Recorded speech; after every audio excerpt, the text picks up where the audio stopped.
speculate that there were actually political reasons or political desires and spiritual reasons for his treachery. Which brings us up to this question: was Judas a traitor or just a necessary pawn to accomplish the will of God?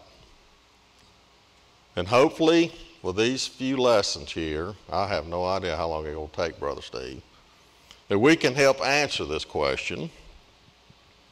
We're going to look at what the Bible says about him. We're going to look at some theories that's out there of why he did what he did. And mainly, we're going to look at some life lessons that we can learn from Judas. So let's start by discussing his name.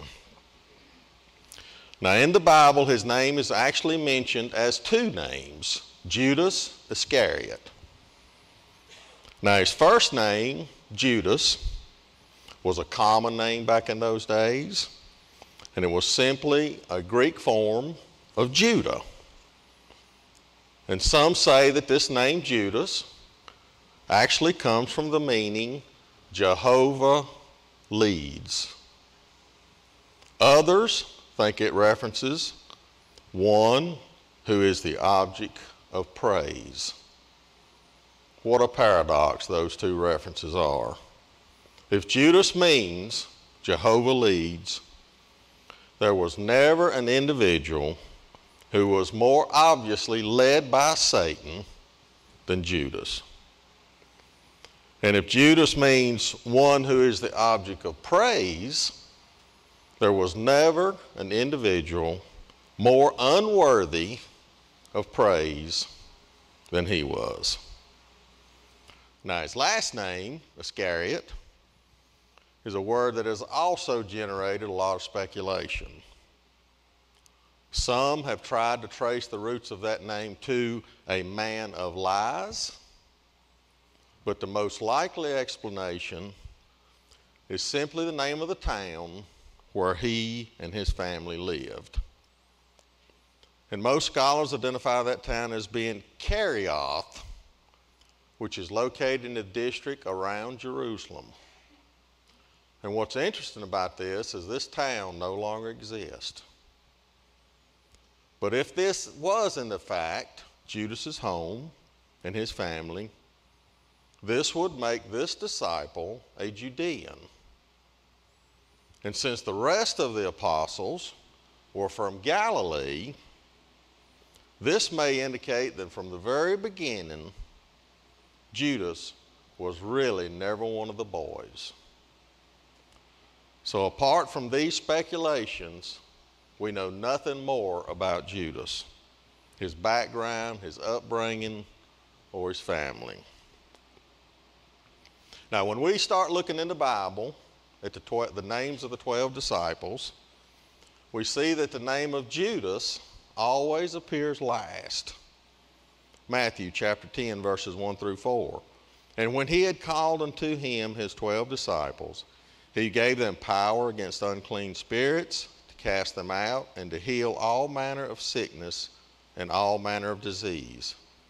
Now the names of the 12 disciples, apostles, are these: the first, Simon, who is called Peter, and Andrew his brother, James the son of Zebedee, and John his brother, Philip, and Bartholomew, Thomas, and Matthew the publican, James the son of Alphaeus, and Lebbaeus, whose surname was Thaddeus, Simon the Canaanite, and Judas Iscariot, who also betrayed him. So now, not only is Judas always listed as the last disciple in the Bible, there's also numerous locations in the Bible that references his deceitfulness and his wretchedness. Luke chapter 6, verse 16. And Judas, the brother of James, and Judas Iscariot, which also was the traitor. John chapter 6, verses 70 through 71. Jesus answered them, Have not I chosen you 12, and one of you is a devil? He spoke of Judas Iscariot, the son of Simon, for he it was that should betray him, being one of the 12. John chapter 12, verse 6. This he said, not that he cared for the poor, but because he was a thief, and had the bag and bear what was put therein. Now we're going to talk in a few minutes about him being the guy that kept up with the money for the 12 disciples. And John chapter 17, verse 12. While I was with them in the world, I kept them in thy name. Those that thou gavest me I have kept, and none of them is lost, but the son of perdition. This is in reference to Judas, that the scripture might be fulfilled. Now, one scholar, Dr. Herbert Lockyer, wrote, there are 40 verses in the New Testament in which there is a reference to the betrayal of Jesus Christ. And each one of them, the dastardly sin of Judas is recorded. He also says it is though the writers of the Bible could not paint this man black enough. Another writer stated, Judas acted like Satan, but like a Satan who had it in him to be an apostle. But surely one would think there was some kind of potential for spiritual greatness within this man. After all, which of the 12 disciples did not have personal failings? Peter denied him 3 times, right? Even a couple of them wanted a higher position in heaven, you know. And what about all of them laying down in the garden when he wanted them all to watch and pray for him? So yes, they were all flawed. But Jesus was aware of something in each and every one of them, if it was nurtured, could be used for the glory of God. John chapter 6, verse 64. But there are some of you that believe not. For Jesus knew from the beginning who they were that believed not, and who should betray him. He knew all this. And there's nothing in the scriptures to suggest that Judas was anything more than an active, obedient disciple of Jesus Christ. He, along with the other 11 men, was commissioned to preach the word, heal the sick, and he was apparently quite successful in both of those. Mark chapter 3, verses 13 through 15. And he goeth up into a mountain, and calleth unto him whom he would, and they came unto him. And he ordained 12, that they should be with him, and that he might send them forth to preach, and to have power to heal sicknesses, and to cast out devils. So old Judas, he made personal sacrifices, just as the others did, for Christ's ministry. And there was definitely something of worth in this man, and potential for even greater service in the kingdom of the Lord. Yes, he was flawed, and yes, he was less than perfect, but then realistically, who among us is not? Now, I'm not making up excuses for Judas, okay? Don't get me wrong here. We're just stating a fact. All of the Lord's servants have within them, each and every one of us here, the potential for either faithfulness or failure. And as freedom of choice people, our destiny, our decisions, not destiny, our decisions play a significant part in determining our destiny. So why did Judas do it? Why did he betray Jesus? Well, that's been a question that's pondered many theologians. And even the gospel writers of the Bible offer us very few clues, because it is likely that they never knew the answer either. Especially since Judas committed suicide within hours of his betrayal, and no one actually heard his side of the story. So the bottom line is that all of us can speculate about why Judas betrayed Jesus. And what I would like to do now is to look at some theories that are out there of why he did what he did. And there's 7 of them listed. Steve, would you and Dale, would y'all pass these out?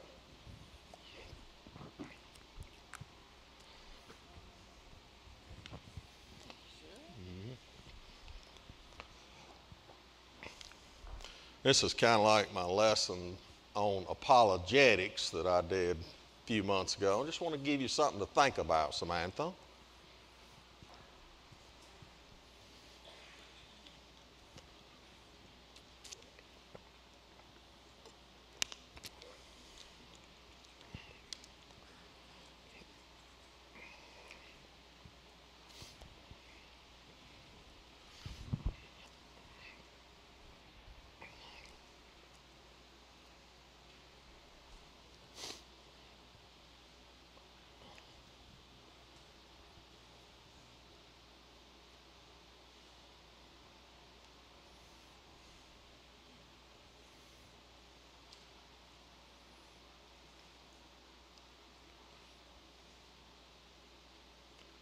Okay, so the first theory of why Judas betrayed Jesus is the one that's referenced in the Bible we hear about all the time, which is for the money.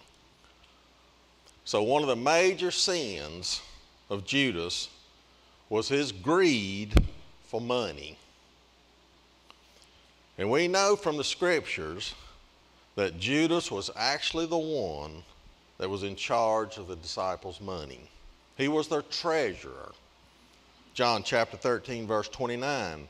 For some of them thought, because Judas had the bag, that Jesus had said unto him, buy those things that we have need of against the feast, or that he should give something to the poor.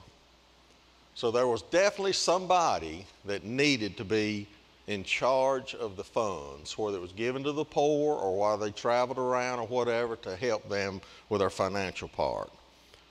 And we're not told how he became in possession of the money bag. Maybe he wanted to, or maybe he'd requested to do it. We don't know. But what we do know from the Bible is that he was periodically helping himself to those funds. And an incident which occurs in John chapter 12 shows us this greed that had built up in Judas. This was actually in the Easter drama with Sister Samantha playing Mary. John chapter 12, verses 1 through 6. We want to read verses 1 through 5 first. Then Jesus, 6 days before the Passover, came to Bethany, where Lazarus was, which had been dead, whom he raised from the dead. There they made him a supper, and Martha served, but Lazarus was one of them that sat at the table with him.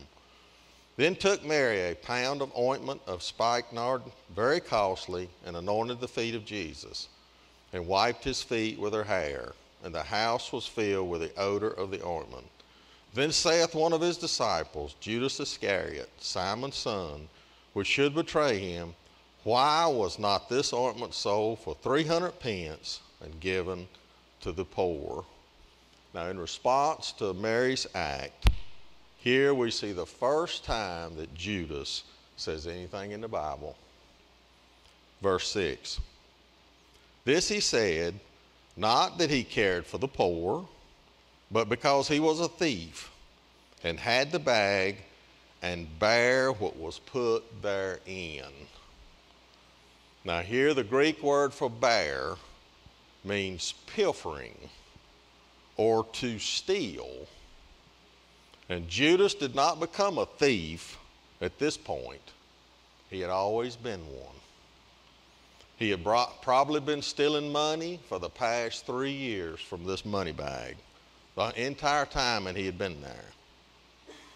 Now, at this point, you have to step back and look at the character of Judas and what kind of person he really was. He had traveled around with this poor bunch of men who gave up everything they had to follow Jesus. And while they were doing the work of the Lord, he was stealing the money out of the bag. Now, he was definitely a materialistic person, and all he thought about is what he could get out of life. And right now, he was getting away with it. And even with all that going on, he left Bethany and negotiated to betray Jesus for 30 pieces of silver. Matthew chapter 26, verses 14 through 16.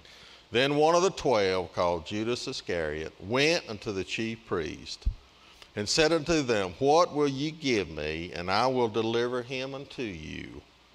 And they covenanted with him for 30 pieces of silver. And from that time he sought opportunity to betray him. Now, if Judas betrayed Jesus only for the money, he sold him out way too cheaply. 30 pieces of silver is something like $20 today. And even after negotiating this money, Judas then joins the 12 disciples in the upper room for the Last Supper and breaks bread and drinks from the cup. Amazes me how he could do that, knowing what he had just done and what was about to happen. Second theory, the good motive theory. Now, in this theory, we find the betrayal to be a matter of poor judgment on the part of Judas, with no evil intent at all. He had actually expected Jesus to lead the Jews to victory over the Roman Empire, thus restoring the kingdom to Israel. And he felt like that Jesus was delaying this action, something that needed to be done, and Jesus wasn't moving forward with it. So he was going to give him a little push in that direction. And by forcing the hand of Jesus and putting his life at serious risk, then he would finally act and rally the troops up to cast out the Romans. Or, on the other hand, he thought, well, if Jesus was placed on public trial, the people would rise up and free him, and the revolution would begin that way. Either way, Judas was only trying to move things forward. But in the end, Judas was surprised, along with everybody else, when this plan resulted in the crucifixion of Jesus. He never anticipated this outcome. Now, another theory along these same lines, that Judas felt that Christ had no intentions to overthrow the Roman Empire, so he became angry and just betrayed him. Third theory of why Judas betrayed Jesus is the mingled motives theory. Now, Judas was a very complex individual. He was basically motivated by a combination of things: greed, ambition, misguided loyalty, disillusionment, maybe even jealousy over the fact that him being the only non-Galilean of the 12, he was not being shown equal consideration by Jesus. And this theory is based in part upon the assumption that the ultimate truth of anything generally lies between two extremes, rather than his act being perceived as either fully negative or fully positive in nature. It was most likely somewhere in between, which would suggest a mingling of motives, some good, some bad. I like this one. Fourth theory of why Judas betrayed Jesus is the direct request theory.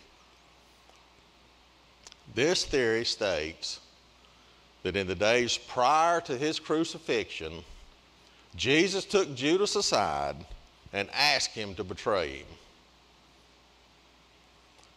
In other words, Judas didn't perform this act on his own initiative. He was following the orders of Jesus himself. So here Judas is portrayed as Jesus' BFF, best friend forever, closest friend. Jesus confided in him all of his secrets.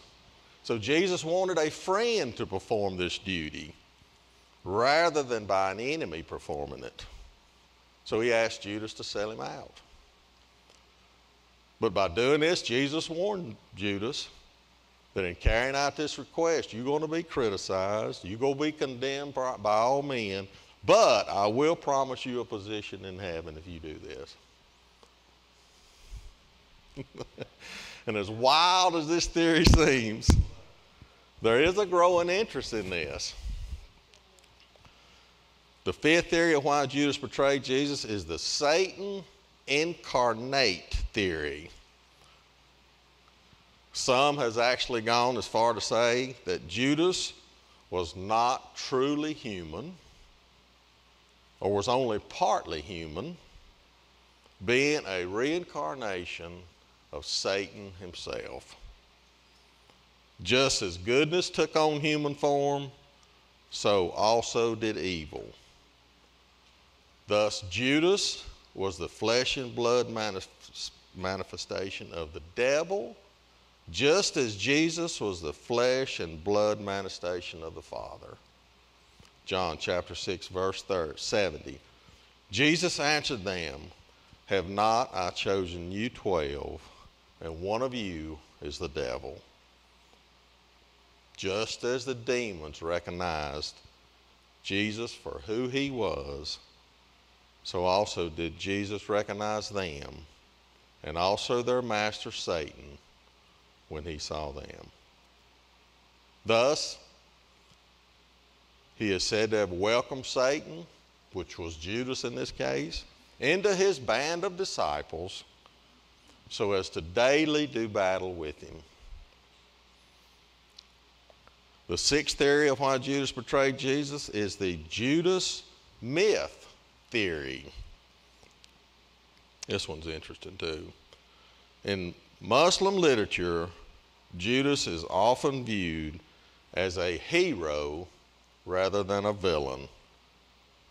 He's not characterized as a traitor, but instead it is said to have lied for Jesus, defending him before the Jews, even seeking to save him from death. Some actually claim that Judas transformed himself so as to look like Jesus. And he then allowed himself to be crucified in the place of Jesus. Therefore, Judas died on the cross, and Jesus managed to escape. How far-fetched is that? Anyway, the 7th and the last theory of why Judas betrayed Jesus is the puppet of God theory. And this theory is one of the most popular theories. It says that Judas had been chosen specifically for this role long before he was even born. Thus, this poor man was doomed to be the betrayer and doomed to hell before the beginning of time. He was predestined and had no choice in the matter. He was simply a puppet on a string, manipulated by the great puppet master.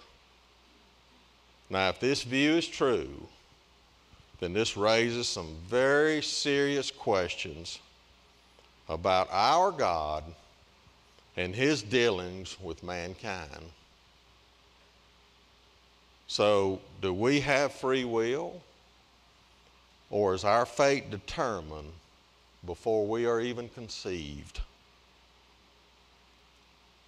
Well, if the latter is true, then it appears God has already chosen those whom he will save and those whom he will condemn. And we have absolutely no say in this matter. So why bother proclaiming to the lost people if you know they're doomed to go to hell to begin with? So what do you think? Did Judas have a choice? Or was his destiny fixed from the very beginning? Well, this is a good stopping point for today. And I hope you're finding Judas an interesting topic of discussion. And I want to talk some more next week about predestination, predetermination, and our choice of free will. And even though all these theories, there's no facts that would summarize, where these theories come from, that don't matter, okay? What matters the most is when we end this lesson and what we can learn from the story of Judas. So I appreciate your attention this morning. I don't see Ansel. Brother Steve, do you mind dismissing us?